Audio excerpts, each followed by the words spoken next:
passer, mais tu as éteint le micro. Ah, tu vois? Donc lui, c'est bien, il aime bien vous parler, mais il adore recommencer. On l'a vu, Ouais, ça. c'est ça. Il adore recommencer. Hein, si tu laisses le micro allumé, tu le tiens bien. On voit que c'est pas... Ouais, c'est ça. Si, c'est en live. Alors, c'est un replay, vas-y.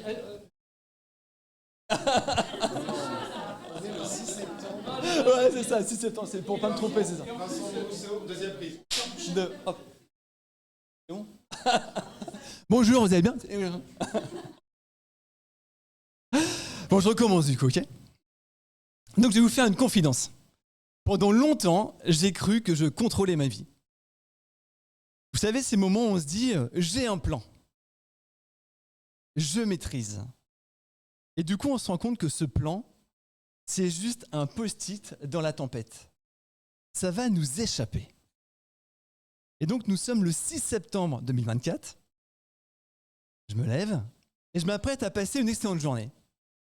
J'ouvre ma boîte mail et j'ai un mail d'Instagram qui arrive qui me dit « Votre compte est fermé pour non-respect des règles ». Le compte que j'ai ouvert depuis plusieurs années, où je partage des posts de motivation et d'inspiration, est fermé. Je suis banni. Pourquoi? Parce que j'avais 2 comptes. J'avais un compte pour mon activité de coach et de conférencier et un autre pour mes dessins, ma passion artistique. Et ça, Instagram, apparemment, il n'aime pas. Alors, ce que j'ai fait, j'ai organisé une visio de réconciliation avec notre ami à toutes et tous, Mark Zuckerberg. Allô Marc? Salut, c'est Vincent. Oui, de France. Dis-moi, j'ai un petit souci. Mon compte Instagram est parti en vacances ce matin. Est-ce que tu peux faire quelque chose? Ah, t'es au top. T'es au top, Marco. Ouais, merci, bisous. Et mon compte est bel et bien resté fermé, bien évidemment. J'ai pas appelé Mark Zuckerberg. Mais là, dans ces moments-là, on peut réagir de 2 façons différentes. Soit je me dis, ok, c'est injuste, j'étais pas au courant, j'en ai ras-le-bol, j'abandonne. Ou bien, je vais rebondir. Et du coup, c'est ce que j'ai fait. J'ai pris cette expérience comme une opportunité. Parce qu'on ne contrôle pas ce qui va nous arriver dans la vie. En revanche, on peut contrôler comment est-ce que l'on va réagir par rapport à ce qui nous arrive dans la vie. Et la vie, c'est un peu comme un buffet, à volonté. On ne choisit pas ce que l'on nous sert. En revanche, on peut choisir ce que l'on va manger. J'ai 17 ans, une adolescence plutôt heureuse dans une famille aimante. Et malgré ce bon environnement, je ne suis pas trop outillé pour gérer mes émotions. Très moyen à l'école, très émotif, souvent des maux de ventre, et avec une particularité. Vincent, où est le film du magenta? Me demande mon prof de lycée, section imprimerie.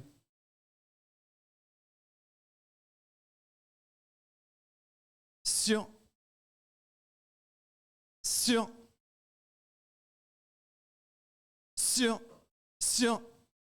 là-bas. Je bégaye. C'est arrivé vers l'âge de 14 ans, sans savoir l'élément déclencheur. Je sais juste que c'est très compliqué pour moi de m'exprimer, surtout en public. J'ai trop souvent cette sensation de gêne, de ne pas me sentir à ma place, d'être jugé. Et pour être honnête, je suis le premier à me juger. Et très sévèrement d'ailleurs. Et pour couronner le tout, on m'appelle face de pizza. J'ai une énorme acné. C'est comme si la vie s'était dit, tiens, on va mettre un petit peu de sauce piquante dans la vie de ce gamin. Il va adorer. Non, en revanche, je ne contrôlais pas le fait de bégayer, mais par contre, j'ai tout fait pour vivre ça différemment. Je suis allé voir une orthophoniste, je me suis inscrit à des cours de théâtre et je suis parti en Australie. Et là-bas, j'ai rencontré mon oncle, André. Je ne savais pas ce qu'il faisait, Dédé, à part qu'il remontait le moral aux gens. Je me suis dit, ah, c'est plutôt pas mal. Et quand je l'ai vu, il m'a vraiment impacté. Il avait énormément d'énergie. Et donc André a été mon mentor pendant de nombreuses années. Et il m'a aidé à travailler sur l'estime de moi-même. Et donc j'ai commencé à m'apprécier un petit peu plus de jour en jour, à voir plutôt mes qualités que mes défauts, à prendre conscience de ma valeur, à me sentir légitime à vivre des choses dans la vie. Et au fil du temps, mon bégaiement, en fait, il est parti. Pourquoi ? Parce que je l'ai accepté et j'en ai fait un ami plutôt qu'un ennemi. Et j'aime bien cette phrase qui dit que quand la leçon est apprise, le maître s'en va. Eh bien, quand j'ai appris la leçon, mon bégaiement est parti. Et c'était quoi cette leçon ? C'était le fait de prendre ça comme une opportunité et de ne pas donner de pouvoir à mon bégaiement. De ne pas lui donner le pouvoir de ruiner ma vie. J'ai commencé à m'aimer davantage. Et là, du coup, notre vie, elle commence à changer. Réellement. Et tant que l'on donne le meilleur de soi-même, tant que l'on s'investit dans ce que l'on fait, qu'est-ce que l'on risque finalement ? Là, je fais le choix d'être devant vous sur scène ce soir, à Poitiers, au Social Selling Forum. Et je sais très bien que ce que je vous partage ne va pas plaire à tout le monde. Il y en a qui vont trouver ça chouette, et d'autres peut-être nuls. Mais je ne suis pas responsable de vos émotions. Moi, ma responsabilité, c'est juste d'être là, de prendre du plaisir à être là, et de donner tout ce que je peux donner. Après, le reste, ça ne m'appartient pas. Donc, en fait, on va prendre des risques. Et j'adore prendre des risques. J'ai 19 ans, et je suis avec 80 militaires prêts à effectuer mon premier saut en parachute. Je suis incorporé dans un camp semi-disciplinaire. Nous voilà arrivés à 400 mètres d'altitude, dans le bruit assourdissant du Transal. Les portes latérales s'ouvrent, le vent s'engouffre dans la carlingue, et je me pose alors cette question, que peut-être vous êtes déjà posée à certains moments de votre vie. Mais qu'est-ce que je fais là ? Ça vous parle ? Mais là, c'est un peu trop tard pour y penser. Donc je me lève, j'ai mon cœur qui bat, j'accroche la sangle d'ouverture automatique au câble et je commence à trottiner vers la sortie. Et je vois mes camarades, un par un, qui disparaissent dans le vide. C'est quasiment mon tour et il n'y a personne devant moi qui fait un refus de saut. Non ! Moi, je suis juste derrière. Donc le sergent le prend, le pousse vers l'arrière pour laisser la place et le jette dans le vide. Ouais. Et moi, je suis juste derrière.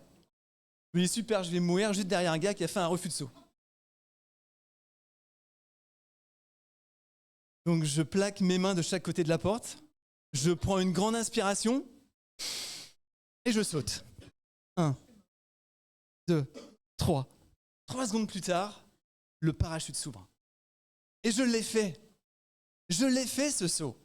Ce premier saut dans ma vie. Et il y en a eu d'autres après, au sens propre comme au sens figuré. Mais j'étais content de moi et fier de moi d'avoir sauté en dehors des cases, d'avoir réalisé des choses. Et vous savez, un saut en parachute, c'est un petit peu comme poster sur LinkedIn après avoir écrit un article. On ne sait pas ce que ça va donner. On ne sait pas les réactions des gens derrière. Et par contre, on l'a fait. Et est-ce que c'est pas ça le plus important ? De faire les choses. Vous savez, je suis complètement imparfait. Mais c'est dans cette parfaite imperfection que je fais des choses. Et je préfère faire et échouer plutôt que de ne pas faire. Parce que c'est dans le fait de faire que l'on va s'améliorer. Que l'on va pouvoir gagner en confiance en soi, en motivation. Et c'est là où la vie, elle est belle. Parce qu'on mérite toutes et tous de vivre le meilleur. Mais ce meilleur, il ne va jamais arriver tout seul. Mais dans ce que l'on fait, on va faire des choix. On ne décide pas de comment vont se passer ces choix. Pour moi, je ne contrôle rien. Je ne contrôle pas mes battements du cœur. Je ne contrôle pas le sang qui coule dans mes veines. Je ne contrôle pas mes intestins qui vont faire un bruit de tuyauterie pendant un rendez-vous super important. Je ne contrôle pas le fait d'être fatigué, d'être en pleine forme. Je ne contrôle pas la loi d'Instagram. Le fait d'avoir un commentaire incisif sur LinkedIn. L'algorithme de LinkedIn, tout ça, on ne le contrôle pas. Par contre, on va contrôler ce que l'on va faire tous les jours. Le fait de passer à l'action. On a toutes et tous des rêves. Vous avez des rêves? Eh bien, vivez les rêves. Je vous invite vraiment à aller vivre ces rêves. Vivons nos rêves. Et c'est là où la vie, elle est belle. Il y a 3 choses que je garde en mémoire tout le temps. C'est que je ne suis pas là pour plaire à tout le monde. Le principal, c'est que je vive des choses. Chaque critique va être un badge d'honneur. Et on est là pour exister. Et puis faire des sauts dans la vie, c'est quoi? C'est se rapprocher un peu plus de soi-même, de qui l'on est, pour exister vraiment. Alors osons vivre réellement notre vie, avec passion, en conscience là, dans le maintenant. Et n'abandonnons jamais. Merci à vous.